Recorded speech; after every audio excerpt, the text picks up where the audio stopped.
¿Por qué un soldado lanzaría deliberadamente una granada a su propio superior? Esto ocurrió en muchas ocasiones a lo largo de la historia, pero durante la Guerra de Vietnam fue tan común que incluso recibió su propio nombre, fragging, ya que las granadas de fragmentación eran usualmente el arma elegida. Hoy les contaremos cómo y por qué ocurrieron estos incidentes, hasta qué punto el fragging afectó al ejército de los Estados Unidos en Vietnam, cómo los soldados lograban salirse con la suya, y algunas de las razones más aterradoras por las que los oficiales fueron atacados por sus propios hombres. Comencemos. El fuego amigo, o los llamados incidentes Blue on Blue, siempre han ocurrido a lo largo de la historia de la guerra, incluso en tiempos modernos, a pesar de la avanzada tecnología, y probablemente seguirán ocurriendo. Sin embargo, a veces hay una línea muy delgada entre un incidente accidental de fuego amigo y la ejecución deliberada de compañeros de armas. Esto puede ocurrir de varias maneras. Por ejemplo, un ejército podría condenar a muerte a los desertores, o los soldados podrían ser ejecutados en el acto por negarse a cumplir una orden directa. Aunque tales acciones eran algo comprensibles como un medio para mantener la disciplina, y eran una práctica común en muchos ejércitos, rara vez ocurrían, y a menudo tenían el efecto contrario en la moral de los soldados. Luego, cuando se sobrepasan los límites, ocurre el fuego amigo deliberado. Esta vez, en la dirección opuesta. En todos los conflictos hubo oficiales que empujaron a sus soldados a riesgos innecesarios, a cargas suicidas sin sentido, o fueron directamente responsables de muchas muertes debido a su incompetencia y negligencia. Otros simplemente eran demasiado duros con sus soldados, tratándolos como si no fueran humanos. Incluso en la historia antigua, tenemos el ejemplo de los legionarios romanos que mataron a su centurión, debido a su trato excesivamente rudo y a su costumbre de golpear a los soldados con su bastón, hasta que finalmente se hartaron.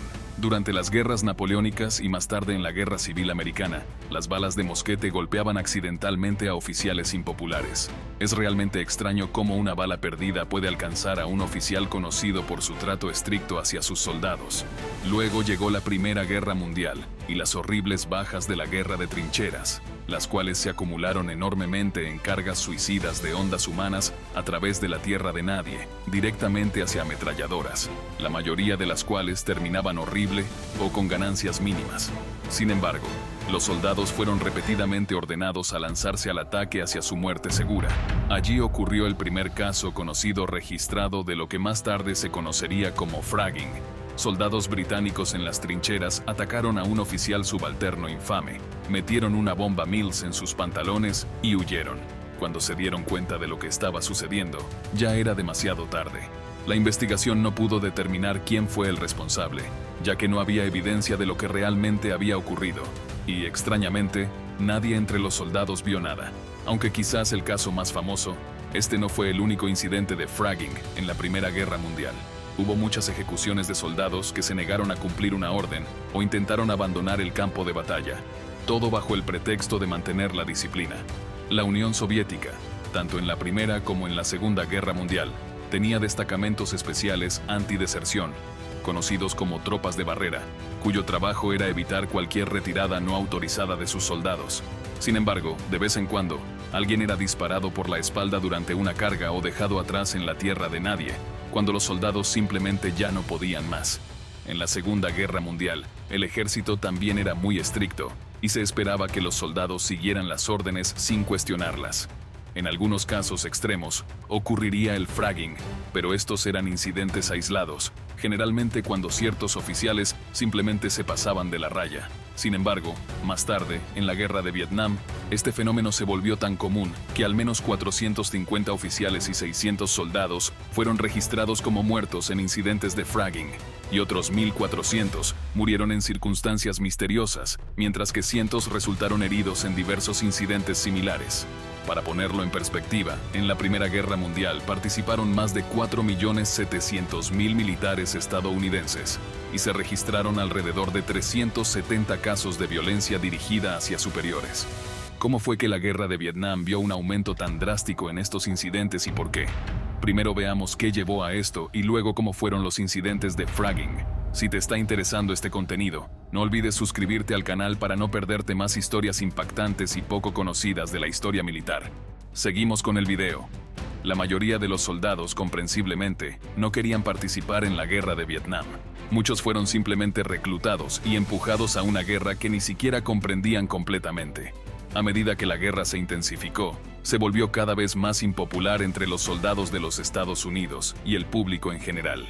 La naturaleza misma del combate y la forma en que se libraban la mayoría de las batallas en Vietnam eran más aterradoras de lo que los soldados habían experimentado en la Segunda Guerra Mundial. Por ejemplo, debido a la superioridad de fuego de los estadounidenses, los vietnamitas del norte usaban una táctica llamada agarrar por el cinturón, en la que luchaban lo más cerca posible de las tropas estadounidenses para dificultar el uso del apoyo de fuego. La lucha era cercana y personal, a través de emboscadas, túneles, trampas explosivas, la jungla, el calor extremo, los mosquitos y un enemigo excepcionalmente valiente y decidido, con el objetivo de causar tanto daño y sufrimiento como fuera posible. Y, encima de todo eso, los soldados recibían órdenes de sus oficiales, que a menudo los enviaban a situaciones peligrosas y sin sentido, o misiones sin un plan claro. Así que el enorme número de soldados descontentos era lógico. A esta mezcla se sumó más tarde el uso generalizado de narcóticos entre los soldados, lo que aumentó aún más la ira, haciendo de la guerra de Vietnam un tiempo muy duro y complicado para todos. A medida que la presión aumentaba, los incidentes de fragging se volvieron inevitables. Los soldados resentían a los oficiales que ponían sus vidas en peligro por su propio beneficio, y en sus ojos, estos oficiales debían ser eliminados. La granada era el arma preferida porque no estaba vinculada a un soldado y era fácil de conseguir, además de que no dejaba evidencia rastreable. También se usaban minas y artefactos explosivos improvisados, IEDs, y en situaciones de caos, los soldados disparaban a los oficiales, culpando a fuego amigo o usando armas capturadas del enemigo para disfrazar los asesinatos. A veces se colocaban trampas explosivas en las bases de los oficiales o debajo de sus literas, y ocurría que no alcanzaban su objetivo, causando la muerte de una persona inocente. También pasaba que los soldados se disparaban o se lanzaban granadas entre sí durante peleas y disputas internas. Incluso ocurrió lo que se podría llamar caza de recompensas, donde los soldados juntaban dinero para pagarle a alguien que llevara a cabo un fragging de un oficial en particular. Por ejemplo, el coronel Weldon Honeycutt tenía una recompensa de $10,000 sobre su cabeza entre los soldados estadounidenses, después del incidente en Hamburger Hill. Las tropas estadounidenses lucharon durante 10 días para capturar una colina fuertemente fortificada del Ejército Popular de Vietnam, NVA, y finalmente lo lograron, sufriendo bajas pesadas, pero solo unos pocos días después, se les ordenó retirarse y el NVA reocupó la colina, una colina por la que muchos soldados murieron innecesariamente en una acción completamente inútil. Esto llevó a varios intentos fallidos de asesinar a Honeycutt.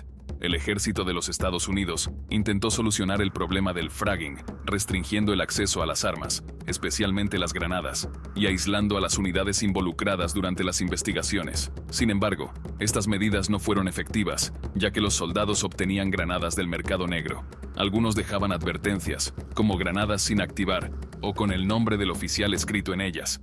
Muchos de estos incidentes ocurrían en áreas traseras, lo que generó miedo entre los oficiales, quienes no podían mantener la disciplina, resultando en desobediencia y negligencia generalizada. Las bajas de los soldados aumentaron debido a ataques que podrían haberse prevenido. A pesar de la alta cantidad de incidentes de fragging en la guerra de Vietnam, solo unos pocos soldados fueron capturados y condenados, con castigos mínimos. Por ejemplo, Reginald Smith fue arrestado tras matar al teniente Robert Reller y fue condenado a 40 años de prisión, aunque luego fue asesinado en prisión. En 1969, en la base Folac, una granada destinada a un comandante mató al primer sargento Warren First. Después de la guerra, los incidentes de fragging se volvieron raros, con pocos casos hasta el día de hoy.